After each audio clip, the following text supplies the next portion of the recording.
Ну а в Алекминске состоялась презентация книг, посвященных 70-летию Великой Победы.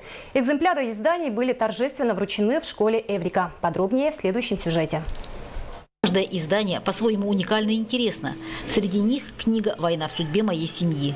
Такое замечательное мероприятие. Не так часто мы презентуем книги наших местных авторов, а тем более, когда авторами являются и дети. Авторы книги – школьники, которые написали о своих родных. Интересно то, что в ней затронуты не только непосредственные участники войны 40-х. В книгу включены рассказы о прапрадедах, участвовавших еще в Первой мировой, о воинах-интернационалистах. Есть страницы, посвященные детям войны. Я хочу сказать спасибо большое родителям, вот те, кто сумел донести до своих детей, да, большое дело сделали.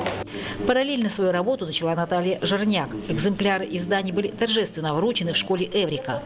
Как отметила Валентина Иннокентьевна, можно выучить историю, даты и события, но еще более важно – знать свои корни, знать историю своей семьи. Сыну рассказал папа, а папе рассказал его папа. Из поколения в поколение, конечно. Молодым поколениям предстоит строить будущее. И так хочется верить, что оно будет светлым и мирным. Елена Фаст, Максим Копылов, НВК Саха, Алекминск.